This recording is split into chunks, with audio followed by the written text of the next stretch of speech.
बिस्मिल्लाहिर्रहमानिर्रहीम। शुरू अल्लाह के नाम से जो बड़ा मेहरबान और निहायती रहम करने वाला है।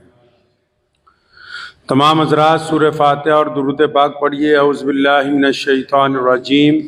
बिस्मिल्लाहिर्रहमानिर्रहीम। अल्हम्दुलिल्लाहि रब्बिल आलमीन अर्रहमानिर रहीम मालिकि यौमिद्दीन।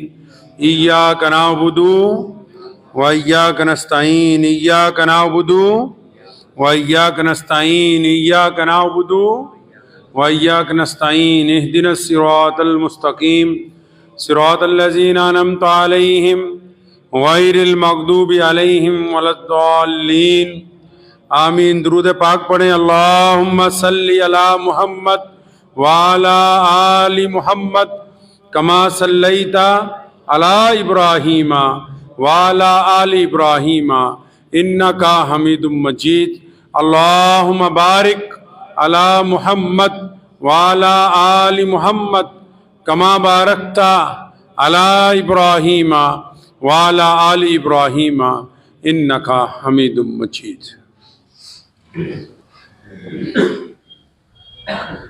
अल्लाह के प्यारे नबी हज़रत मोहम्मद रसूलुल्लाह सल्लल्लाहु अलैहि वसल्लम मदीना मुनव्वरा में बाज़ार से गुज़र रहे थे। हर एक दुकानदार अपना सामान बेच रहा था तो नबी अलैहिस्सलाम अनाज वाली दुकान के आगे रुके। गंदुम वाले ने जो गंदुम की बोरियां भर के सजाया, गंदुम को, जौ को, खुश्क गंदुम,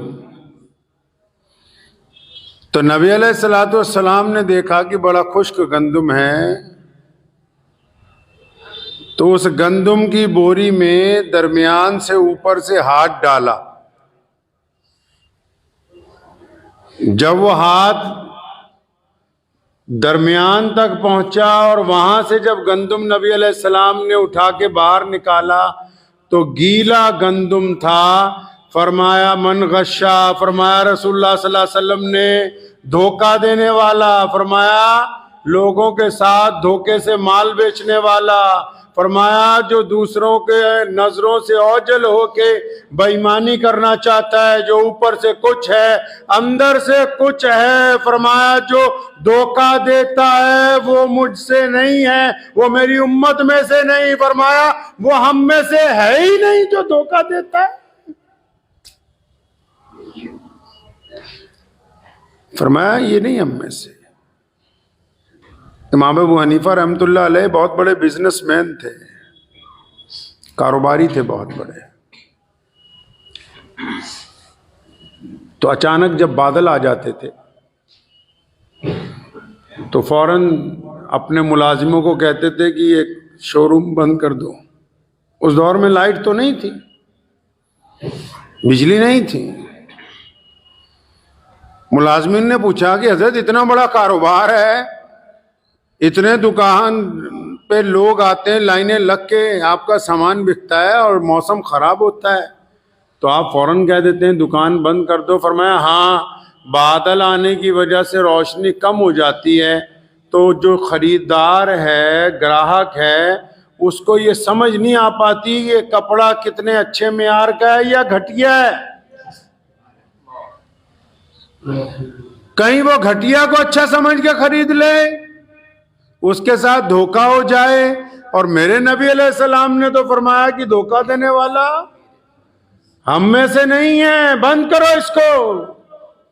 जब सूरज की रोशनी होगी, साफ सुथरा पता लगेगा भला क्या है, चंगा क्या है, सफेद क्या है, गंदला क्या है, उस रोशनी में सामान को बेचेंगे। एक साहबी रसूल सल्लल्लाहु अलैहि वसल्लम के बारे में आता है, घर पहुंचे, कारोबार करते थे जानवरों का, तो पूछा वो ऊँटनी कहाँ गई जो हमने यहाँ अलग से बांधी थी, बीमार है। तो नौकर ने बड़ी खुशी के साथ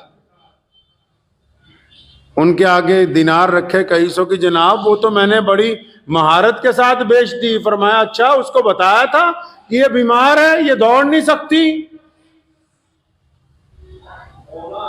कि नहीं नहीं ये तो नहीं बताया। बड़ा उससे पूछा था लेनी किस लिए है? ज़िबा करने के लिए लेनी है, सफर करने के लिए लेनी है, हल जोतने के लिए लेनी है, बाग में काम करने लगाना है। ये भी नहीं पूछा। अपने नौकर का हाथ पकड़ा, उस सड़क पर चल पड़े, उस सिमत चल पड़े जिस तरफ से खरीदार आया था। कई मील का सफर करके वो मिल गया, उसे पकड़ा, उसे बताया मेरे मुलाजिम ने गलत बयानी कर दी मेरे भाई, ये सामान में तो दाग लगा हुआ है। हाँ, खुद सुना मेरे नबी अलैहिस्सलाम ने फरमाया धोखा देने वाला हम में से है नहीं।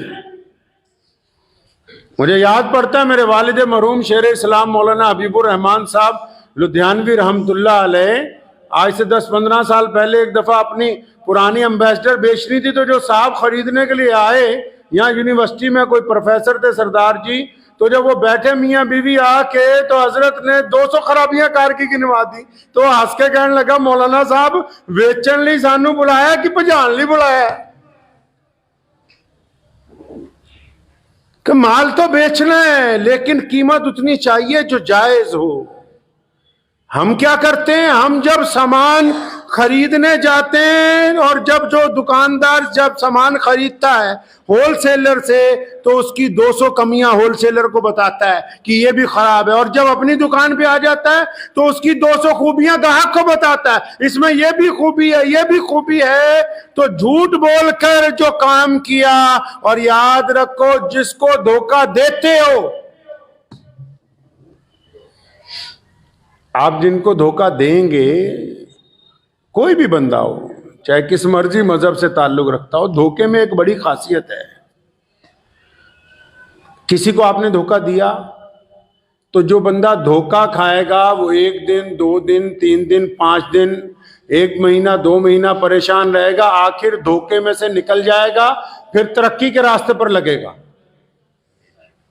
याद रखना ये बात। जिसको आप धोखा देंगे वो मुद्दते कलील के लिए परेशान होगा, बाद में अल्लाह उसको इज्जत देंगे, तरक्की की तरफ जाएगा। लेकिन जो धोखा देने वाला है, ये धोखा घूम फिर के सारी दुनिया से वापस उसके माथे पे आके टकरेगा, बाद में उसकी चौखट पे आके लगेगा, और ऐसे मौके पे इसको धोखा मिलेगा जब ये सोचता होगा कि अब तो सारे काम बन गए। धोखा जो है अपनी मंजिल पे वापस आता है। ये सोचता है कि मैंने फलां को फराड करके सामान बेच दिया, हो गया मामला हल। हल नहीं हुआ। ये अपने जिम्मे गुनाह छोड़ा है जिसने वापस आना है तुम्हारे तक। ये धोखे वाली बातें आज इसलिए याद आ गई कि 5-7 महीने पहले हमारे एक भाई, दीनी भाई शहाब चतुर साहब, अल्लाह उनकी हिफाजत फरमाए, उनको सेहत अता फरमाए, उनकी उम्र दराज फरमाए, वो केरला से चले हज करने के लिए पैदल। कहां जाना है जी हज करने के लिए? बैतुल्लाह जाना है, मक्का मुकर्रमा। हज कब पूरा होता है जी? जब बैतुल्लाह के चक्कर काटने के बाद मदीना मुनव्वरा जाके बंदा रसूलुल्लाह सल्लल्लाहु अलैहि वसल्लम को जाके अस्सलामु अलैकुम या रसूलुल्लाह कहता है, तब हज पूरा होता है। तो इसने कहां जाना है? केरला से पैदल चला, पहले बैतुल्लाह की ज़ियारत करनी है, फिर आका सल्लल्लाहु अलैहि वसल्लम के रोज़े पर हाजिरी करनी है। किस नियत के साथ चला? कि बस एक ख्वाहिश है कि एक बंदा अपनी पूरी ताकत लगा के अपने महबूब हजरत मोहम्मद रसूलुल्लाह सल्लल्लाहु अलैहि वसल्लम की चौखट तक अपने पांव से चल के पहुंच जाए। चलिए जी, चल पड़े। वो किसी ने कहा है ना, हमें तो अपनों ने लूटा, गैरों में कहां दम था। मेरी कश्ती वहां डूबी जहां पानी कम था। अल्लामा आमिर उस्मानी ने बड़ी खूबसूरत बात की। उसने कहा, चमन के वो खुद परस्त माली जिन्हें खिज़ां रास आ गई हो, वो क्यों कर ये दुआ करेंगे चमन में फसले बहार आए, और मताए गुलशन कुछ ऐसी बाटी मेरे वफादार दोस्तों ने, न उनके दामन में फूल पहुंचे न मेरे दामन में खार आए।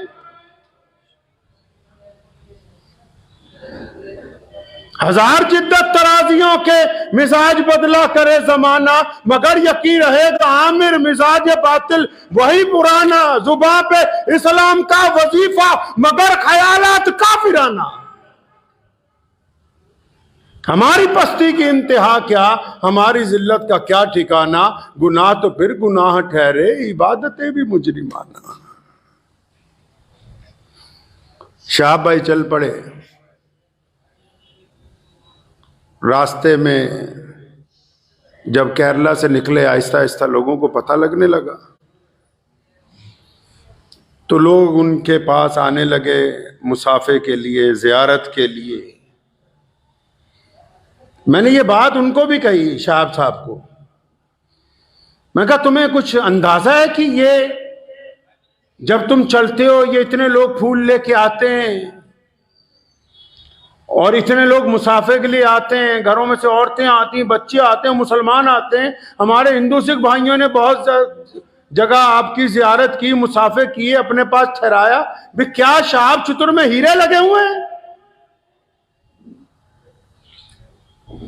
आलिम है, कोई मुहद्दिस है, मुफक्किर है, कोई ख्वाजा मोइनुद्दीन चिश्ती अजमेरी की तरह वली है? क्या है? तो हमने उन्हें कहा कि शाह भाई, ये हम जैसे जितने लोग गुनहगार लोग, हम जो बार बार तुझसे मुसाफा करने आते हैं ना, इसलिए आते हैं कि तू मोहम्मद रसूलुल्लाह की तरफ जा रहा है,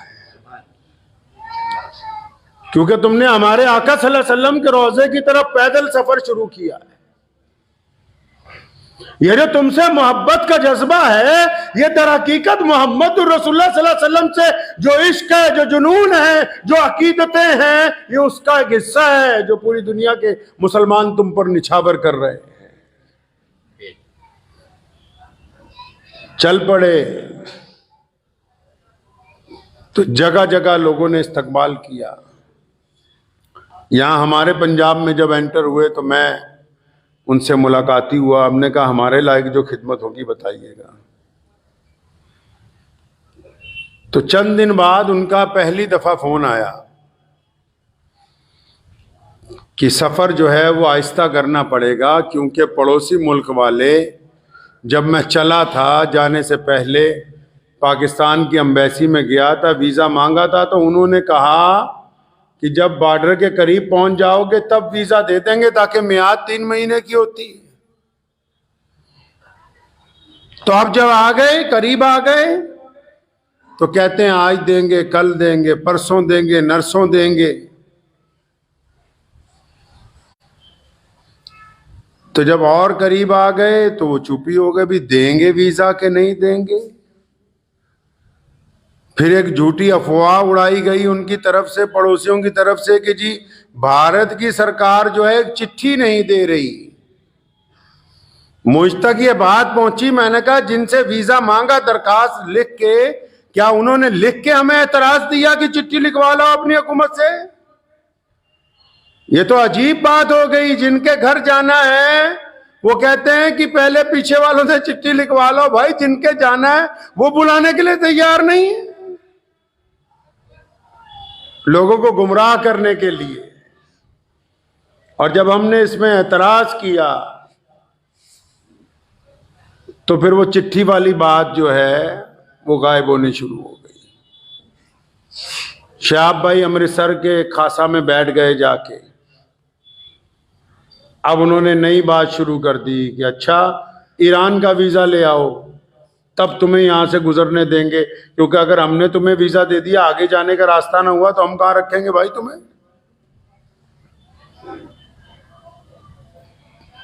ये बात जब पता लगी तो ईरान के वीज़ा के लिए अप्लाई कर दिया, तो ईरान वालों ने वीज़ा दे दिया अल्हम्दुलिल्लाह। अब जब उनका वीज़ा भी आ गया तब भी आजकल हो रही है, इस हफ्ते देंगे, अगले हफ्ते देंगे, परसों देंगे, नरसों देंगे। 4 महीने हमें अपनों ने लूटा, गैरों में कहां दम था।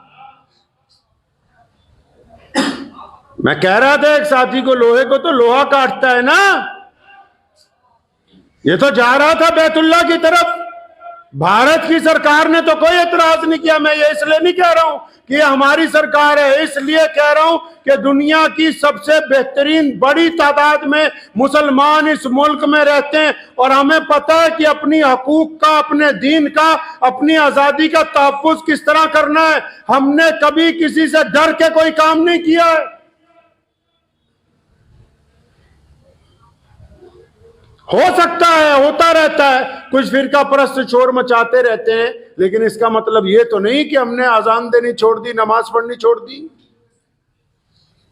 इसका मतलब यह तो नहीं कि हम दीन पे नहीं चलते।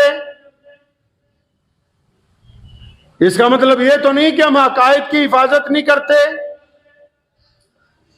मुल्क का, हमें इस बात का फख्र है कि हमारे मुल्क का कानून इस हद तक मजबूत है कि अगर मजलूम आदमी हक और इंसाफ की लड़ाई लड़ने पर आ जाए तो किसी ना किसी मुकाम पर जाके आज भी इंसाफ का डंका इस जमीन के ऊपर बजता है। आजकल करने लगे जी। फिर उनको कहा कि चुप हो जाओ बिल्कुल, और अपने मीडिया को कहा कि शोर मचाओ कि चला गया है, चुपचाप निकल गया पाकिस्तान से। तो वहां के 2-3 बेईमान यूट्यूबर जो हैं, जो धोखा देने की बात करते हैं, उन्होंने मुहिम चलाई कि जी चला गया है, निकल गया है, गुजर गया है। जब ये बात पता लगी मैं फिर उनके पास गया। मैंने कहा अगर हम चुप रहेंगे दुनिया को हकीकत नहीं पता लगेगी। जब लाखों मुसलमानों के जज्बात आपसे जुड़े हैं तो बताइए लोगों को कि मैं यहीं हूं।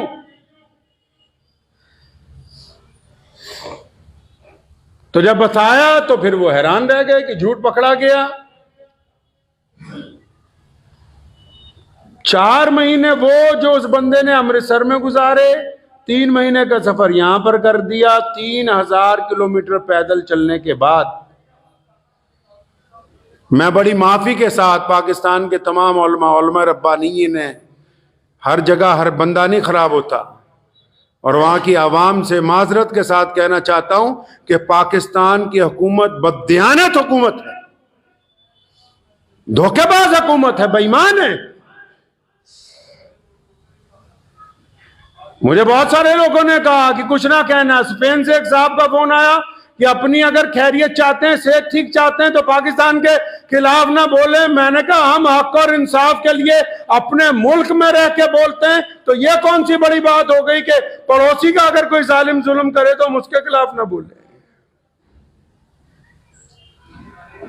क्योंकि मौलवियों को मरवाना तो वहां की हुकूमतों का रवाज रहा है ना। पाकिस्तान में रवाज है उलमा कराम को मारना। तो वहां के उलमा और आवाम जो है दीनदार लोग, उनसे माफी के साथ कहना चाहता हूं कि आपकी हुकूमत बददियानत हुकूमत है। और शहाब चतुर का जो हज खराब किया पैदल, आप सोच रहे होंगे पैदल कैसे खराब किया। इस नीयत के साथ चला कि केरला से मक्के पैदल चलना है। यहां जब अमृतसर से वाघा से एंट्री हुई, दूसरे दिन सुबह को उसे जबरदस्ती रोते हुए को, बिलबिलाते हुए को पकड़ के लाहौर एयरपोर्ट से ईरान की फ्लाइट में बिठा के पाकिस्तान से बाहर निकाल दिया गया। ये कौन सी मुसलमान हुकूमत है जो एक मुसलमान को पैदल चलने का रास्ता अपने मुल्क में से नहीं दे सकी। ऐसी हुकूमत होती है। इसको बोलते हैं कि डींगा हक हांक लो इना को जिन्नियां ਅਸੀਂ न्यूक्लियर पावर है जी। बंदा एक ਤੁਹਾਡੇ को पैदल नहीं ਕੱਢ होया। शर्म ना डूब के मर जाओ।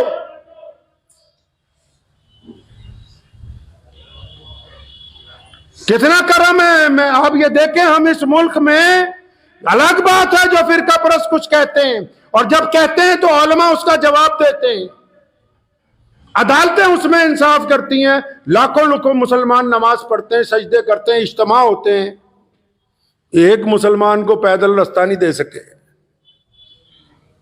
एक उसका कसूर क्या है जी कि वो भारत में पैदा हुआ, क्योंकि वो हिंदुस्तान में पैदा हुआ है जी। काश के हिंदुस्तान की भारत की सरहदें ईरान तक लगी होती तो आज ये बंदा खैरियत के साथ चलता हुआ मक्का मुकरमा अपनी उम्मीद, और जो उसने अल्लाह ताला से अपनी उम्मीद दिल लगाया कि मैं पैदल वहां तक पहुंचूंगा, आराम से चला जाता। तो इस हुकूमत ने क्या बेईमानी, इस बेईमानी में सिर्फ पाकिस्तान एम्बेसी के अफसरान नहीं, शहाब चतुर टीम के कई गद्दार शामिल हैं जो चतुर के नाम पर बिरयानियां भी खाते रहे, जेबें भी गर्म करते रहे, और बाद में घड़ियाली आंसू रो के मुसलमानों को दिखाने भी लगे। वो बेईमान यूट्यूबर गिनती के चंद ईमानदारों को छोड़ के जो सारा दिन धोखा देते हैं, बिल्कुल जैसे रसूलुल्लाह ने गेहूं की बोरी में हाथ डाला, नीचे गीला गेहूं था। जो यूट्यूबर सारा दिन झूठ बोलते हैं सिर्फ चंद चांदी के सिक्कों के लिए कि 5,000, 10,000, 50,000 आमदनी हो जाए, दबा के झूठ बोल रहे हैं, तो ये भी तो मोहम्मद रसूलुल्लाह सल्लल्लाहु अलैहि वसल्लम के उसी हुक्म में शामिल है।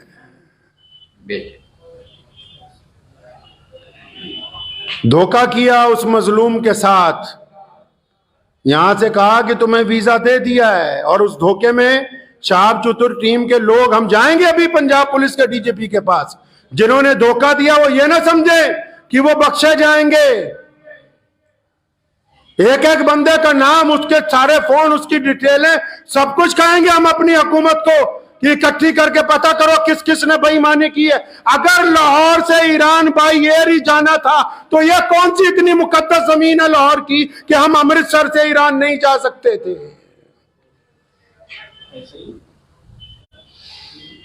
वहां कौन से बहुत बड़े मुहद्दिस बैठे हुए थे लाहौर के अंदर जिन्होंने उसे उठा के जहाज के अंदर बिठा दिया। आज भी यूट्यूबर झूठ बोल रहे हैं जी, सुभान अल्लाह माशाअल्लाह, वो बताओ कि रो रहा है, बताओ कि बिलख रहा है, बताओ कि उसकी उम्मीदों पर पानी फेरा गया, बताओ कि उससे बेईमानी की गई, बताओ कि शहाब चतुर को धोखा दिया गया, क्यों नहीं बोलते। एक मुसलमान के साथ बेईमानी, पूरी दुनिया के मुसलमानों को धोखा, फिर ये कहना जी असी तो मुसलमान दी सरकार है, लानत है ऐसी सरकार के ऊपर। काफिर और कहते किसको है जी?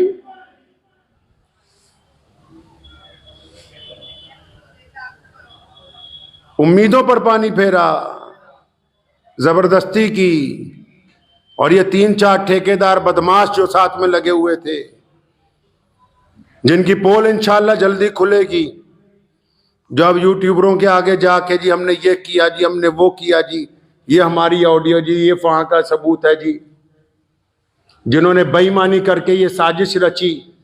क्यों भेजा हमारे मुल्क के एक आदमी को धोखे से पाकिस्तान? अगर उसने रास्ता देना ही नहीं था, अगर वो उसको पैदल ताफ्तान तक पहुंचा ही नहीं सकते थे, अगर वो अपने मुल्क में, हमारे मुल्क में 3,000 किलोमीटर चला वो बंदा, केरला से लेकर अमृतसर तक, कदम कदम पर तमाम मजहबों के लोगों ने, मुसलमानों ने तो करना ही करना था, तमाम रियासतों की हुकूमत ने इस बात का ख्याल रखा कि चतुर आराम से गुजर जाए, चतुर को तकलीफ ना हो कि एक बंदा हज करने के लिए जा रहा है, तुम उसको चंद किलोमीटर अपने मुल्क में चलाने के बाद ज्यादती करते हो और फिर यह कहते हो कि हम मुसलमान हैं। मैं वहां के भी उलमा से, जो दयानतदार लोग हैं, उनसे गुजारिश करूंगा कि जो बेईमानी कर रहे हैं वहां बैठ के, इनकी पोल खोलिए, कम से कम पता लगे कि हक पसंद कौन है, बेईमान कौन है।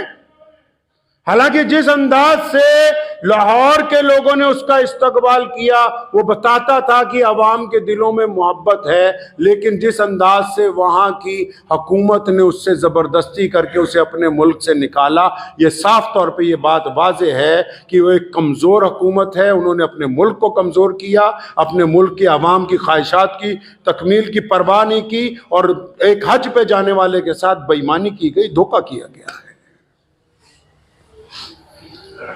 और वो ज्यादा खुश ना हो जो ठेकेदार बने थे, जिन्होंने शहाब भाई को धोखा दिया, शहाब के नाम पर अपने अपने मकसद हल करते रहे। हमारे मुल्क के इस नौजवान के साथ जो बेईमानी की गई है, इसके मुतालिक इंशाअल्लाह ताला हाई लेवल इंक्वायरी होगी। आप उस रात को तो ये किस्सा इसलिए सुनाया, पूरी दुनिया परेशान है, कोई समझ रहा वहां जा रहा, कोई वहां जा रहा। अल्लाह के बंदे, इधर पहुंचा उधर बेईमानी, ये हमारा शेवा है, यह गुनाह हो गया। हिंदुस्तान में, भारत में कुछ हो जाए, पाकिस्तान का मीडिया पूरा शोर मचाएगा, ये हो गया जी, वो हो गया। तुमने एक भारत के मुसलमान के साथ क्या किया बताओ भाई,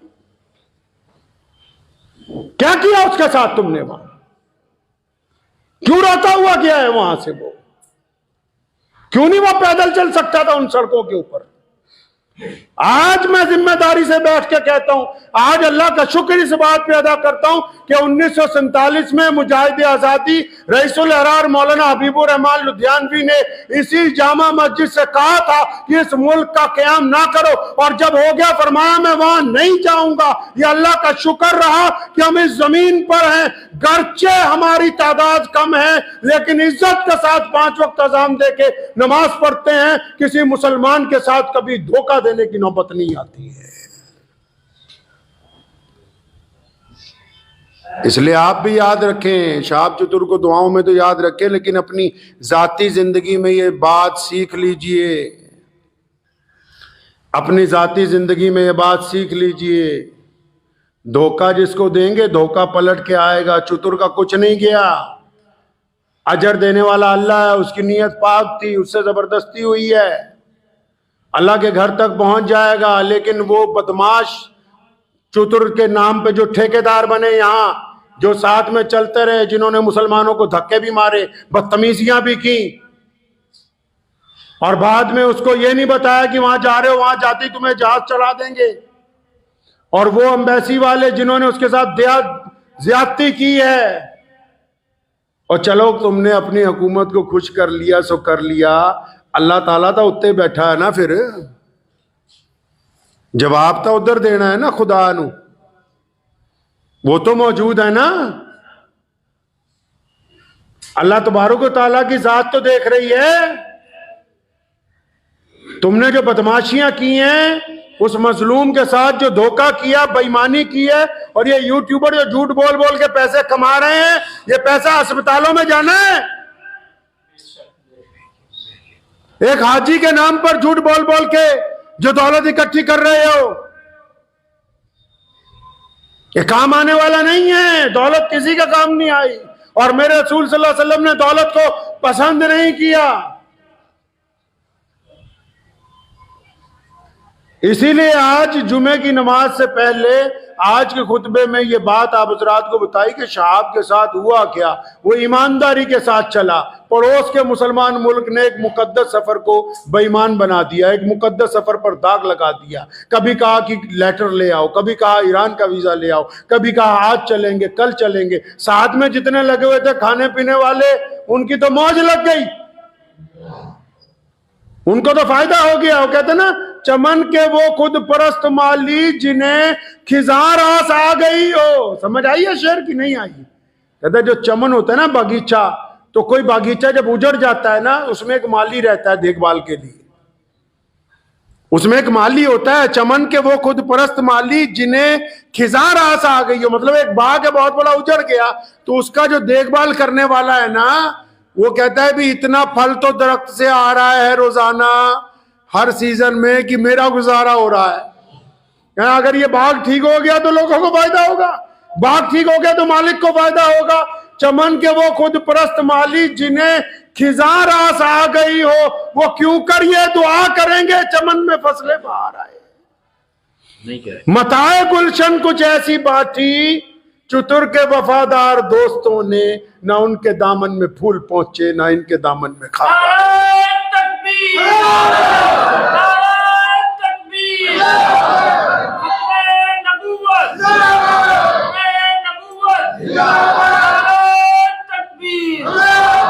तो बस आप हज़रात से यही गुफ्तगू करनी थी जो आज धोखा दिया गया। दुआ कीजिए शहाब चतुर की अल्लाह हिफाजत फरमाए। मेरे साथ मुख्तसर दुआ कर लीजिए। अल्हम्दुलिल्लाह रब्बिल आलमीन अर्रहमान अर्रहीम मालिकी यौमिद्दीन इय्याका नअबुदु व इय्याका नस्तईन इहदिनस सिरातल मुस्तकीम सिरातल लज़ीना अनअमता अलैहिम गैरिल मग़दूबि अलैहिम वलद्दाल्लीन। अल्लाहुम्मा सल्लि अला मुहम्मद व अला आलि मुहम्मद कमा सल्लैता अला इब्राहीम व अला आलि इब्राहीम इन्नका हमीदुम मजीद। अल्लाहुम्मा बारिक अला मुहम्मद व अला आलि मुहम्मद कमा बारकता अला इब्राहीम व अला आलि इब्राहीम इन्नका हमीदुम मजीद। अल्लाह जी तमाम तारीफ़ें आपके लिए हैं। अल्लाह जी आपकी इबादत करते हैं और आपसे मदद चाहते हैं। अल्लाह जी पूरी दुनिया के बीमारों पर शिफा फरमा, तंग दस्तों की तंग दस्ती दूर फरमा, परेशान हाल लोगों के लिए आसानियाँ पैदा फरमा। अल्लाह जी पूरे भारत पर अपना फजल फरमा, पूरे पंजाब पर अपना फजल फरमा। ए मौला करीम हमारा केरला से जो भाई चले हैं शहाब चतुर पैदल हज के लिए, मौला करीम वो पड़ोसी मुल्क में जाते ही उनके साथ ज्यादती की गई है। इलाहुल आलमीन शहाब चतुर अब ईरान पहुँच गए। ए मौला करीम उनकी जान माल इज़्ज़त आबरू की हिफाजत फरमा। अल्लाह जी मुतअद्दिद मर्तबा मिले हैं, मासूम आदमी हैं। या अल्लाह आस पास वाले लोगों ने भी गुमराह किया, हुकूमतों ने भी मुतासिर किया। ए मौला करीम उनकी जान माल इज़्ज़त आबरू की हिफाजत फरमा। अल्लाह जी आपका वो बंदा आपके घर की तरफ रसूलुल्लाह सल्लल्लाहु अलैहि वसल्लम के रोज़े की तरफ पैदल जा रहा है। ए मौला करीम हर कदम पे अच्छे लोगों का साथ अता फरमा। या अल्लाह उनकी जान माल इज़्ज़त आबरू की हिफाजत फरमा। और या अल्लाह इस सफ़र में जो कमी आ गई इसको अपने फजल करम से पूरा फरमा दे और आफियत के साथ इस हज के अंदर उनकी शमूलियत को कबूल फरमा। अल्लाह जी इन मुख्तसर तरीन दुआओं को अपने प्यारे नबी हज़रत मोहम्मद रसूलुल्लाह सल्लल्लाहु अलैहि वसल्लम के सदक़े कबूल फरमाइए। अल्लाहुम्मा बारिक अला मुहम्मद व अला आलि मुहम्मद कमा बारकता अला इब्राहीम व अला आलि इब्राहीम इन्नका हमीदुम मजीद। व सल्लल्लाहु तआला अला खैरि खल्क़ि अजमाइन व बिरहमतिह। बाहर